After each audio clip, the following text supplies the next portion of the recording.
Chosen one. Yes, you. The one who felt something tighten in your chest the moment this began, as if a part of you already knew we were about to talk about the thing you were told never to look at. Before we begin, do something for me. Sit down. Wherever you are, find a place where your back has something to rest against. Put your phone face down, not away, not off, just face down, so nothing can flicker at you while we talk. Unclench your jaw. You didn't notice you were holding it. Most chosen ones don't. Now breathe all the way out. Not halfway, all the way, until there's nothing left, and let the next breath come on its own. Good. That's the chosen one I'm speaking to. Now listen, because this message found you for a reason. There is a thing that was kept from you. You don't have the shape of it yet, not exactly, but you have the weight of it. You've had the weight of it for a long time. It sits in the corner of certain rooms. It goes quiet when you walk in. It lives in the little pause before someone answers a simple question, in the subject that always gets changed, in the story that never quite adds up when you lay the pieces side by side at 2 a.m. You were told there was nothing there. You were told to stop asking. You were told in 100 small ways that the discomfort you felt was yours to fix and not theirs to explain. So here is the first thing I want you to understand, chosen one, and I need you to let it settle before we move 1 inch further. The secret they hid from you is far deeper than you ever suspected, and it is starting to surface. You feel that already. That's why you're here. Not because a title caught your eye, though maybe it did. You're here because something in you has been rising toward the light for a while now, pushing up through years of packed down dirt, and you've been feeling the ground move under your feet and telling yourself it's nothing. It is not nothing. What was buried is coming up. And before this message ends, you are going to understand something about that rising that will change how you carry it. Not why it happened, but what it means that it can no longer be held down. Because here is the law underneath all of this, the one nobody who buries things ever wants to be true. Water always finds the surface. You can pour concrete over a spring. You can build a floor on top of it, lay tile, set furniture, host dinners for years on that floor, and call it solid ground. But the water underneath doesn't forget where it's going. It waits. It finds the hairline crack. It comes up in the corner as a stain, then a damp patch, then a soft spot in the wood. And then, one ordinary day, it comes up through the floor itself in front of everyone. Not because anyone dug, because water always finds the surface, and no amount of flooring ever changed the direction it was traveling. Imagine this, a sealed envelope held up to a lamp. You can't open it. It isn't yours to open, they told you, and anyway, there's nothing in it. But you hold it to the light, and through the paper you begin to see the shape of the writing inside. Not the words yet, the shape, the density of the ink where the important part is, the way one section is pressed harder than the rest, the way something got written and crossed out and written again. And you realize, standing there with a sealed envelope you were told was empty, that you can already see there is a great deal inside it. The seal is still closed, but the lamp doesn't care about the seal. The lamp shows you the truth of the thing through the very cover meant to hide it. That is where you are right now, chosen one. holding the sealed thing up to the light. You don't have the words yet, but you can see through the paper that it was never empty, and that whoever sealed it pressed down hard on the part they most needed you never to read. If any of this is landing, do one thing for me before we go deeper. Hit the like button and subscribe if you haven't. Not for me. This message doesn't travel on its own. It moves by hand, one person at a time, and every like puts it in front of somebody else who is standing in a quiet room right now, feeling the floor move, being told it's nothing, wondering if they're the crazy one for trusting their own feet. Pay it forward to the mission, then come right back, because it gets deeper from here. Now, let's talk about why it was hidden in the first place, because that's where most people get it wrong. Most people assume a thing gets hidden because it's shameful or dangerous or ugly. Sometimes. But that's not why this one was buried. This one was buried because of what it would cost them the day you knew it. A secret is not kept for its own sake.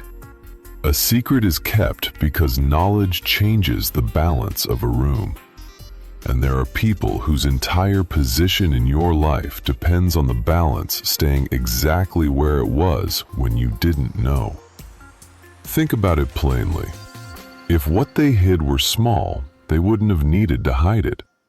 You don't build a floor over a puddle. The size of the cover tells you the size of what's underneath. The energy it took to keep you from looking, the deflections, the changed subjects, the way certain people got tense at certain questions, all of that was expensive. Nobody spends that kind of energy to protect a nothing. The effort of the burial is the confession. They told you there was nothing there while working very hard to keep you from the place where the nothing supposedly was. Here is the line they can't say out loud. They didn't hide it because it was small. They hid it because it was big enough to move you, and a moved, chosen one is the one thing they could not afford.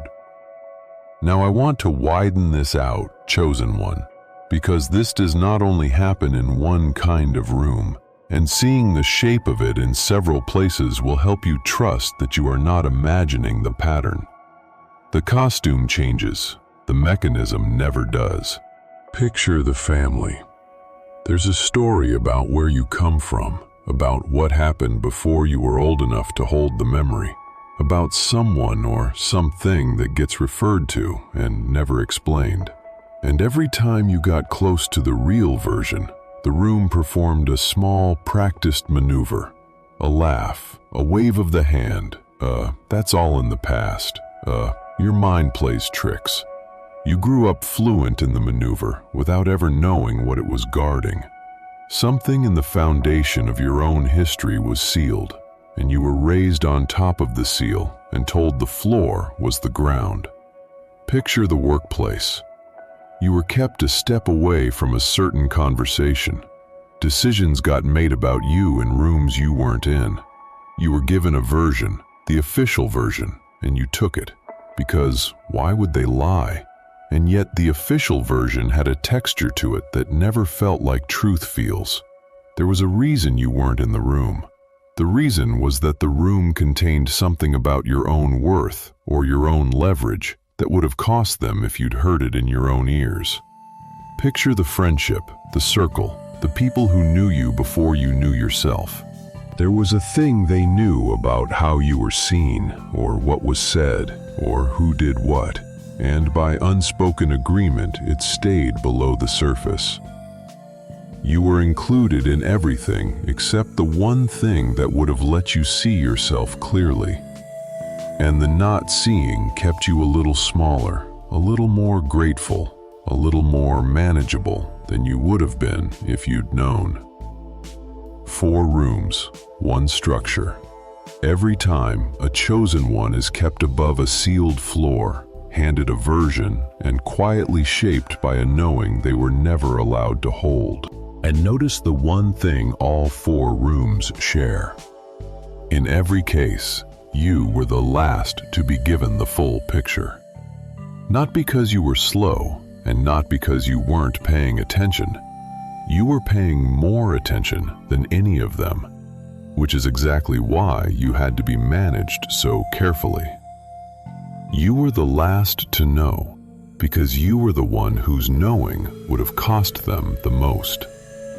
The people who arrange a silence always guard it most heavily from the exact person it was built to contain. That person is you. That's not an accident of where you sat. It's the whole design. Imagine this: a locked room in a house you've lived in your whole life. They told you it was empty. A storage room, they said. Nothing in there, don't bother. And you believed it for years, because why would anyone lie about an empty room? But you started to notice things. A line of light under the door at hours when the room should be dark. A draft that carried something, not dust, something lived in. The floorboards on your side warm in a place they shouldn't be. A sound, once, that you told yourself was the pipes. The door stayed locked and the story stayed the same. Empty, nothing, don't bother. But everything your body could sense through the walls said the room was full, and had always been full, of exactly the thing they most needed you to believe wasn't there. That is the secret, chosen one. A locked room in your own house, called empty, leaking light under the door, and you are finally standing close enough to feel the warmth in the floor. Which brings us to the part you actually came here for, not the comfort, the breakdown. Because comfort fades by morning, but understanding stays. I am going to lay out for you, piece by piece, exactly how a secret this size gets buried, how it survives, and how it surfaces, so that when it comes all the way up, and it is coming, you will already know what you're looking at instead of being knocked flat by it. 12 pieces in order, so you can recognize each one while you're standing inside it. But first, this is the part of the video where the road forks. Some of you clicked because the title caught your eye, and that's fine. You're welcome here, truly. But in the next 30 seconds, the merely curious are going to drift off. They'll feel this stop being general and start being specific. And specific is uncomfortable when it lands on a floor you've been told to trust. So they'll go. Let them go. It was never going to be for everyone. And the rest of you, the ones this was actually made for, are going to do the opposite.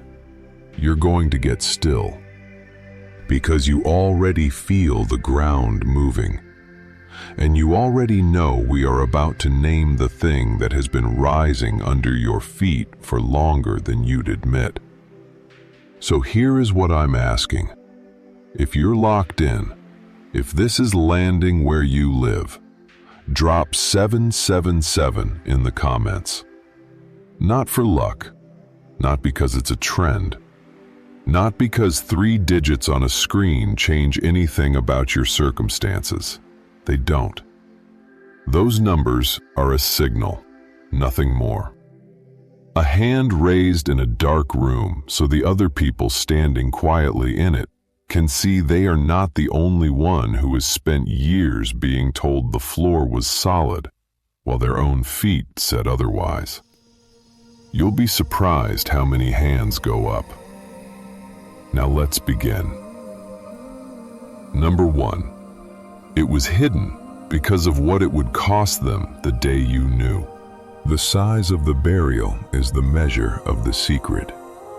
I told you this already, but now I want you to feel the mechanics of it, chosen one, because it undoes a lie you've been carrying.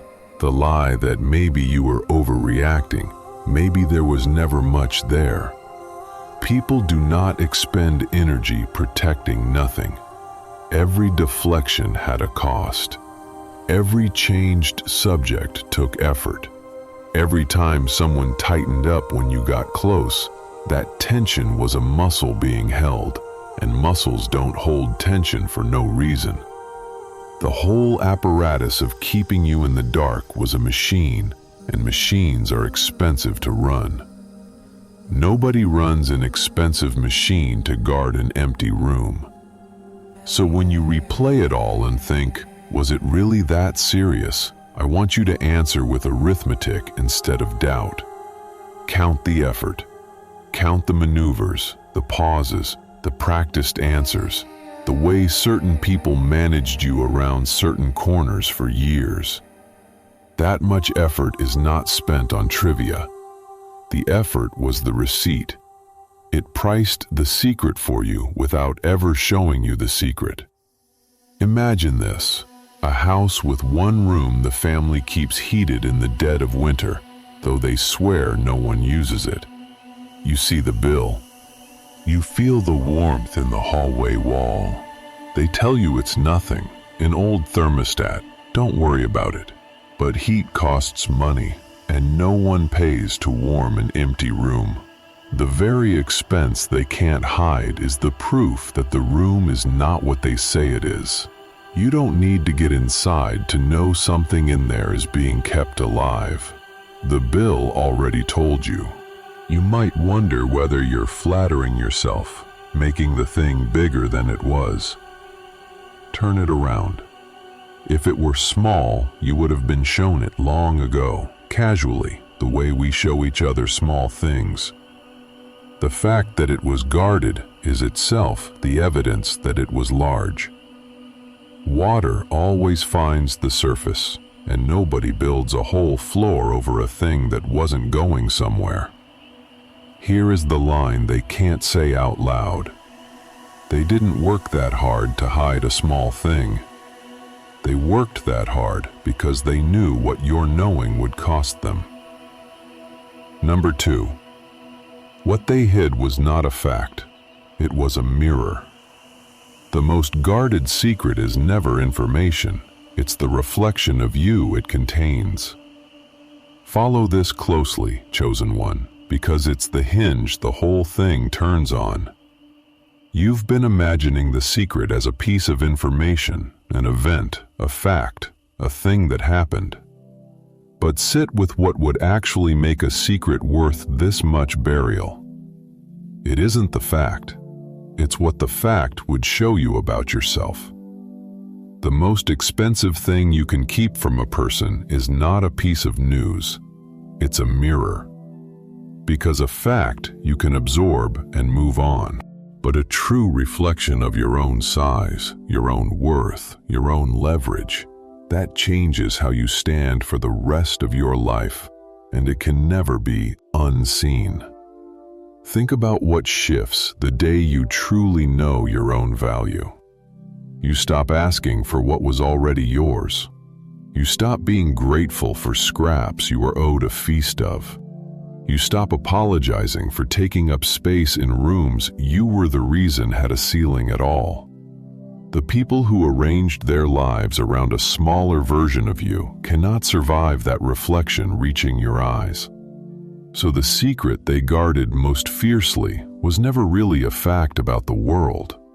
It was a fact about you, and they hid the fact so they could keep managing the you who didn't know it. Imagine this. A room with a mirror on the wall, and someone has hung a curtain over the mirror and told you it's a window looking out onto nothing. Don't bother, nothing to see. And for years you walk past the curtain, believing there's only wall behind it. But a mirror covered is still a mirror. And the day the curtain slips, just an inch, and you catch, for 1 second, your own true reflection where you were told there was only blank wall, everything reorganizes. Because now you've seen your own size. And a person who has seen their own size cannot be sold the small version again. You might wonder why they'd bother hiding something you already are. Because what you are, and what you know you are do the work differently in a room. An unaware giant is manageable. A giant who has seen the mirror is not. They didn't hide your size from the world. They hid it from you, because you were the only one who could act on it. Water always finds the surface, and the reflection is rising toward your eyes right now. Here is the line they can't say out loud. They didn't hide a fact from you. They hid you from you, because the you who knows changes everything. Number 3. It was deeper than you suspected because every layer you found was a decoy. You went looking, hit a bottom, and were told that was the bottom, and it wasn't. Here's why it's deeper than you thought, chosen one, and it isn't because you weren't paying attention. It's because you were given false bottoms. Every time you got close, you were handed a partial truth, a smaller version of the secret, real enough to satisfy the search, designed to make you stop digging. You found a layer, and the layer was true, and so you believed it was the whole thing, and you rested. That layer was a decoy. Its entire job was to end the search by giving you something to find. This is the most sophisticated part of a deep burial. You don't just hide the thing. You plant a smaller thing on top of it, a lesser confession, a partial admission, and, okay, here's what really happened. That is true, but incomplete. So that when the seeker reaches it, they feel the relief of having found the bottom, and they stop. The half-truth is not the failure of the cover-up. It is the cover-up's masterpiece. It let you feel like you knew, while keeping you from what you actually didn't. Imagine this, a well, and you drop a stone to find how deep it goes. You hear a sound come back and you think, there, that's the bottom, and you're satisfied. But what you heard was the stone hitting a ledge partway down, a shelf built across the shaft, and below that ledge the well keeps going, dark and far, down to a water you never heard because the ledge caught your stone and gave you a false floor to measure by. Everyone who dropped a stone heard the ledge and walked away certain they'd sounded the depth. Not one of them heard the water. The ledge was put there for exactly that reason, so the well would report shallow to anyone who checked. You might wonder whether you should feel foolish for believing the false bottom. Don't. It was engineered to be believed. A good decoy is indistinguishable from the truth until you have reason to look past it. And now you do, because the water is rising past the ledge on its own. Water always finds the surface, and it will bring the true depth up with it, past every shelf they built to make the well sound shallow. Here is the line they can't say out loud. They didn't refuse to answer. They gave you a smaller, true thing so you'd stop looking for the larger one. Number 4. A secret is not a lie you tell once. It's a lie you maintain, and maintenance leaves marks. Every day the cover held, someone had to hold it, and holding leaves fingerprints. I want you to stop thinking of the concealment as a single event, chosen one, because that's not what it is, and the difference matters enormously. A lie told once can be denied, forgotten, waved off as a misunderstanding. But a secret kept over years is not a lie told once. It is a lie maintained, retold, propped up, resealed every time a crack appeared, patched every time your questions got close. And maintenance, unlike a single lie, cannot be denied. Because it happened over and over, and every repetition left a mark, and the marks accumulate into a pattern that no single "I forgot" can explain. Think about what maintenance looks like across time. The same subject changed the same way at 3 different dinners over 3 different years. the same person getting tense at the same kind of question in different rooms. The story that stayed suspiciously identical, word for word, as if rehearsed, when real memories drift and soften and contradict themselves. Consistency itself becomes the tell. Truth is messy across years. A maintained lie is smooth because it's been sanded down by handling. The very smoothness of the cover is the fingerprint of the hands that kept it smooth. Imagine this: a water stain on a ceiling and someone paints over it. But the water keeps coming, so the stain bleeds back through, so they paint over it again and again. And now, years later, you're looking up at a patch of ceiling that has been painted 11 times in a slightly different white than the rest of the room. And the paint is thick there, layered, raised. And that thickness, that built-up patch, tells the whole story louder than the original stain ever could. One coat of paint hides a stain. 11 coats of paint announce that something behind the ceiling has been leaking for years, and someone has been very busy pretending it wasn't. You might wonder whether you can really trust a pattern you only half noticed at the time. You can, because you're not relying on one memory. You're relying on the repetition, and repetition is the one thing a maintained secret cannot avoid producing. Water always finds the surface, and every coat of paint they added is now part of the evidence, a dated record of exactly how long they've been covering the same rising thing. Here is the line they can't say out loud, a single lie they could deny. But they didn't lie once, they maintained it for years, and the maintenance is written all over the ceiling. Number 5. It has been leaking the whole time, and your instinct was reading the leak.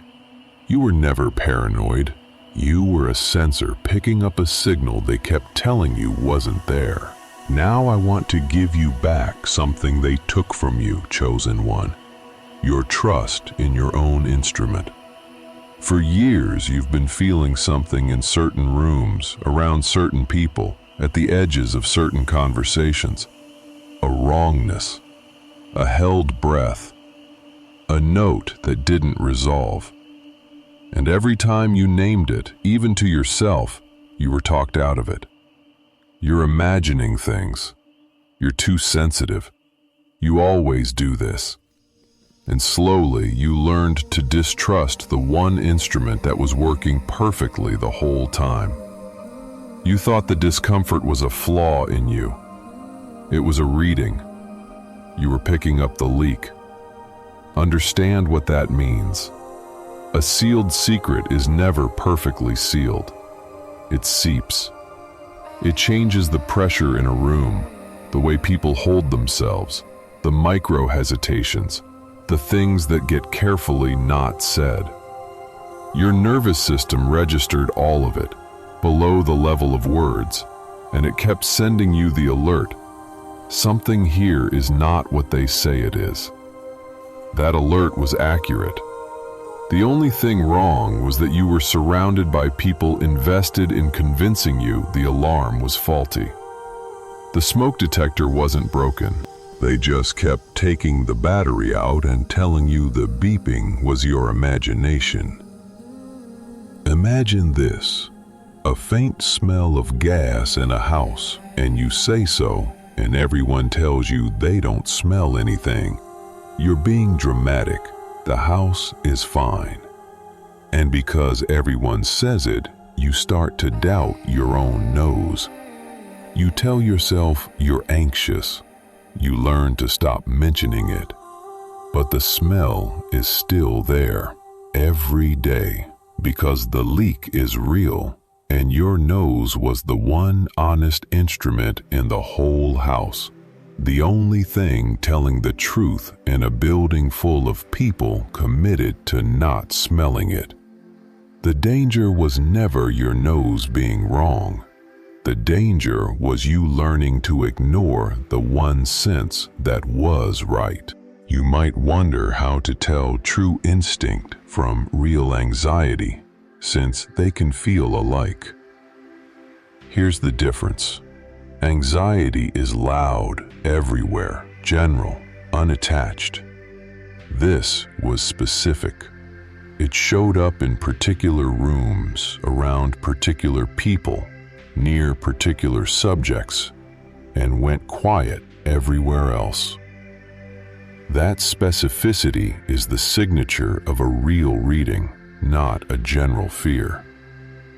Water always finds the surface, and your instinct was the first place it surfaced, in you, years before it surfaced in the world. Here is the line they can't say out loud. You weren't paranoid. You were the smoke detector, and they kept pulling the battery and calling you broken. Number 6. A secret this size cannot be held by frightened people forever. The seal was never permanent because the ones holding it are tired, mortal, and afraid. Here is where time enters, chosen one, and time was never on their side. A secret does not keep itself. It has to be held, and it has to be held by people, and people are not built to hold heavy things forever. Every person who knows carries weight. The weight ages them. It leaks out in guilt, in drinking, in the things said too sharply, in the deathbed confession, in the falling out between two people who used to be allied in the keeping. A conspiracy of silence is only as strong as its most tired member, and someone is always getting tired. Think about the physics of it. To hold a thing underwater, you need a hand on it, and the hand has to stay. But hands cramp. People leave. People get angry at each other, and the anger loosens their grip. People develop a conscience, or a grudge, or simply a moment of exhaustion where holding the lie feels heavier than telling the truth. And the secret only needs one hand to let go. One person, one time, in one unguarded moment, and it breaks the surface. The keepers have to succeed every single day, forever, in perfect coordination. The truth only has to get out once. Imagine this: a beach ball held under the water of a pool. To keep it down, you have to press and never stop pressing. And even then it strains against your palm, fighting upward every second, because that is simply what it is built to do. Your arm burns, your grip slips a little, and the deeper you shove it, the harder it pushes back, storing more and more force the further down you drive it, so that the day your arm finally gives out, even for an instant, it doesn't just drift up. It explodes out of the water, higher than the surface, because everything you spent holding it down was energy you were secretly loading into its rise. You might wonder whether they've held it this long, so maybe they can hold it forever. Ask yourself what's changed. Are the keepers younger or older? More unified or more fractured? More at peace with what they did or more haunted? Secrets don't surface because the truth gets stronger. They surface because the keepers get weaker. Water always finds the surface, and the arms holding this one down have been burning for a very long time. Here is the line they can't say out loud. They have to hold it perfectly forever. The truth only has to slip free once. Number 7. Surfacing doesn't need your effort. Pressure does the lifting. You've been straining to dig it up. You can stop. The rising is not your job. I want to take a weight off you now, chosen one, because I suspect you've been carrying it. Somewhere in you there's an urge to force it, to confront, to interrogate, to finally corner the right person and make them say it, to dig the whole thing up with your own hands so you can end the not knowing. That urge is exhausting, and it's making you the one doing the labor. And I want you to understand that the labor was never yours. Buried things that are meant to surface do not need a digger. They need only time and pressure, and both of those are already working around the clock for free without you lifting a finger. Understand where the lifting force comes from. It doesn't come from you. It comes from the pressure the burial itself created. Every year the secret stayed down, the pressure underneath built. The tension between the truth and the cover is a stored force, and stored force wants out. You don't have to pull the truth up. The pressure is already pushing it up. Your job is not to dig. Your job is to keep your own hands clean and let the ground do what pressure makes ground do. Imagine this. Groundwater rising toward a spring. No one pumps it. No one digs a channel.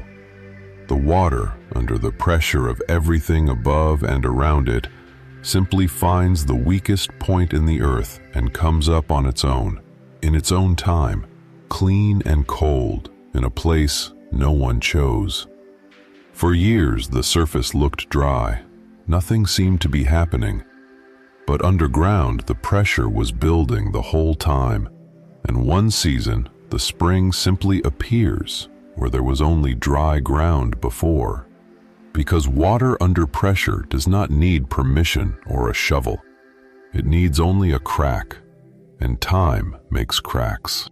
You might wonder whether waiting means being passive, letting them get away with it. It isn't passive. And it isn't letting anything go. It's understanding where the force is. The person frantically digging looks active, but is actually fighting the process, churning the ground, sometimes even reburying what was about to rise on its own. The one who waits with clean hands is aligned with a force far larger than their own arms. There is a difference between doing nothing and refusing to fight the current that's already carrying you. One is defeat, the other is patience. And patience, in a thing like this, is not weakness. It is the single hardest and most powerful posture there is. Water always finds the surface, and it does not need you to carry it there. Here is the line they can't say out loud. They're braced for you to come digging. They have no defense against the thing simply rising on its own. Number 8. When it surfaces, it comes up with their marks on it. Buried things don't rise clean. They rise carrying the fingerprints of whoever put them down. This is the part that turns the whole thing. So slow down here. When a secret finally surfaces, it does not surface as a neutral fact floating free in the air. It surfaces attached to the how and the who of its burial. Because to hide something, you have to handle it, and handling leaves prints. The way it was covered, who was in the room, whose story matched whose a little too neatly. Who benefited from your not knowing. All of that comes up bonded to the secret itself, because the cover-up and the thing are the same object now. You cannot separate a buried truth from the dirt it was buried in, and the dirt has handprints in it.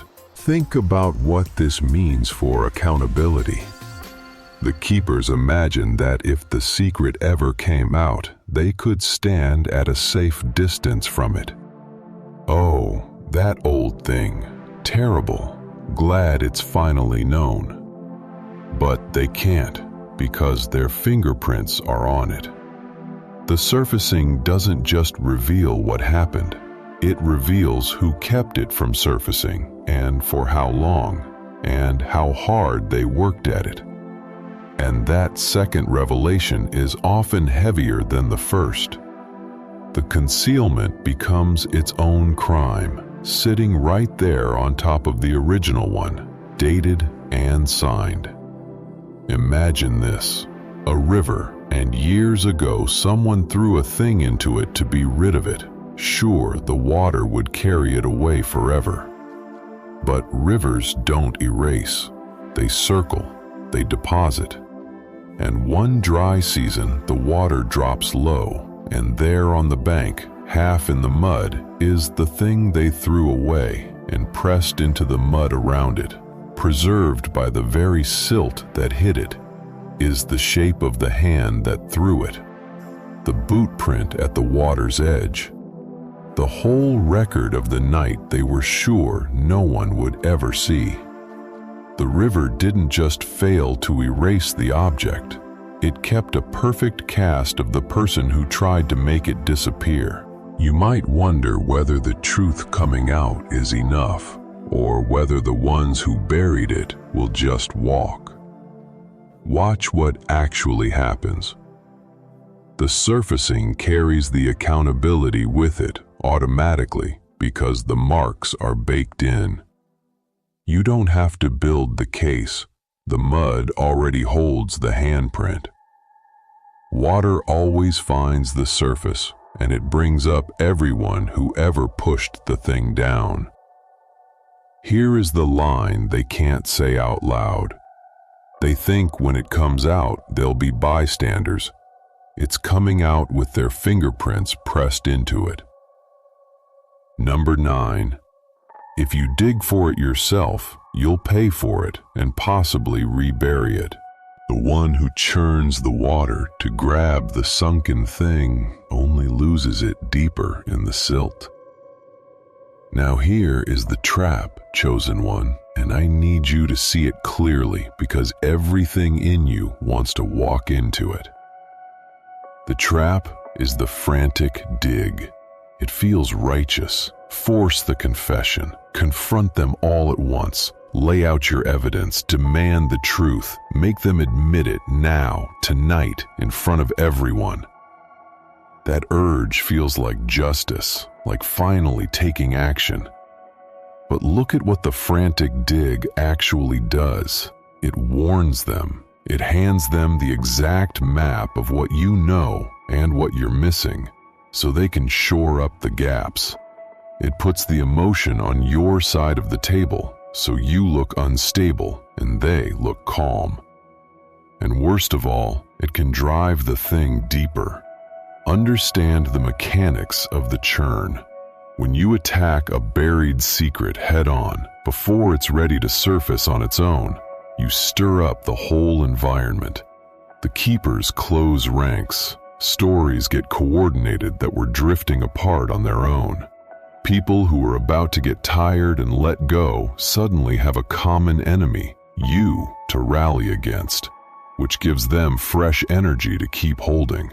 You can take a secret that was 2 years from surfacing naturally and, by grabbing at it too soon, push it back down for another decade. The dig doesn't just cost you. It can bury the very thing you were trying to raise.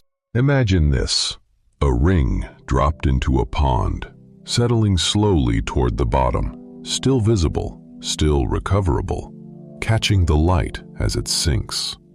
And you plunge your arm in to grab it, and your hand hits the silt bed, and the silt blooms up in a cloud, and now the water is brown and blind, and the ring is somewhere in that churned murk, lost exactly because you reached for it. Had you waited for the silt to settle, for the water to clear, you'd have seen precisely where it lay and lifted it clean. The reaching is what lost it. The stillness would have kept it in view. You might wonder whether doing nothing means letting them win, letting it stay buried forever. It doesn't. And here's the distinction. Waiting is not doing nothing. It's declining to churn. The pressure is still lifting the thing toward the surface every day, whether you dig or not. Your restraint doesn't slow the rising. It just keeps you from muddying the water it's rising through. Water always finds the surface, and the calmest hands are the ones that get to lift it out clean when it arrives. Here is the line they can't say out loud. They're counting on you to lunge, because your lunge is the one thing that can stir the silt back over what was about to rise. Number 10. The keepers will out themselves at the surface. Their reaction is the tell. When the water gets low, watch who keeps glancing at the same spot on the bank. Here is a tool to carry for the rest of your life, chosen one. When a secret begins to surface, the people who buried it cannot help revealing themselves, not through what they say, but through how they react to the water dropping. The innocent are curious, the guilty are afraid, and fear has 100 tells that no amount of composure fully hides. The one who suddenly, urgently wants to change the subject. The one who over-explains a thing no one asked about. The one who gets angry that you're even thinking about it, angry out of all proportion, because anger is what fear wears when it's cornered. You don't have to accuse anyone. You just have to watch who flinches when the water gets low. Understand why this is so reliable. A person with nothing buried has no reason to monitor the surface, but a person who puts something down can't stop watching the spot. They glance at it. They steer conversations away from it. They react to a distant hint of it with a speed that gives them away, because they've been braced for this exact moment for years. Their vigilance is the confession. The one who keeps looking at the water is the one who knows what's in it. You didn't set a trap. Their own guilt is the trap, and it springs itself every time the subject drifts near. Imagine this: a group standing at the edge of a pond in a drought, watching the waterline drop lower each day, revealing more of the bank. Most of them look at the whole shoreline, idly, the way people look at anything. But one person's eyes keep going back to the same spot, again and again, that one patch of mud, checking it, measuring how much is still covered, doing the math on how many more dry days before it shows. They think they're being subtle. They're not. Everyone standing there could tell you who buried something and where, just by following the one gaze that won't leave the same 3 feet of shrinking water. You might wonder how to tell guilty fear from ordinary discomfort, since a lot of people flinch at hard subjects. Here's how. Ordinary discomfort wants the subject to pass. Guilty fear wants the subject destroyed. It's not just uncomfortable, it needs you to stop, needs the whole thing shut down, and reaches for anger or accusation to make it stop. The intensity is the difference. Water always finds the surface, and the ones who can't look away from the spot are telling you exactly where to look. Here is the line they can't say out loud. They think their composure is hiding it. Their eyes keep going back to the same patch of water. Number 11. What surfaces returns to you the scale that was withheld. Remove the thumb from the scale, and the true weight finally shows, and it was always yours. Now we arrive at the gift underneath all of it, and I want you to take it slowly because it's the whole point. This entire mechanism, the burial, the decoys, the maintenance, the managed you, existed to keep one thing from you: your true weight. not information for its own sake. Your scale. The correct measure of what you are, what you were owed, what you carried, what you were worth in rooms that needed you to think you were worth less. And when the secret surfaces, it doesn't just hand you a fact. It hands you back your real proportions. The world snaps into its true size, and so do you. Think about how you've been living on a rigged scale. When there's a thumb pressing down on one side, everything reads wrong. You felt heavy when you were light. You felt small when you were large. You accepted less because the scale told you less was fair, and you had no way to know the scale was rigged. Because the thumb was hidden under the tray where you couldn't see it. The surfacing removes the thumb. And suddenly, the same you, unchanged, reads at your true weight, which was always higher than they let the needle show. Nothing about you changes. Only the measurement corrects. And a corrected measurement changes everything you'll accept from here forward. Imagine this, a market scale, and for years you brought your goods to it, and it told you they weighed less than they did, and you were paid accordingly, and you thought that was simply what your goods were worth. Then one day, in the right light, you see it. A thumb, resting lightly on the edge of the tray, pressing down, always there, so practiced you'd never noticed. And the thumb lifts, and the needle swings up, to a number you never saw before. The true number, the one your goods always weighed. You didn't grow richer in that moment. You just found out you always were, and had been paid for years as if you weren't.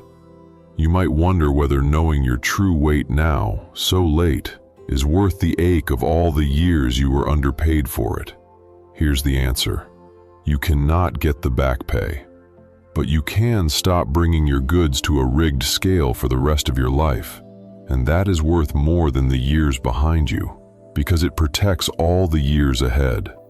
Water always finds the surface, and the thumb is lifting, and the needle is already climbing toward the truth of you. Here is the line they can't say out loud. They didn't just hide a fact. They kept a thumb on your scale, and the day it lifts, you find out what you were always worth. Number 12.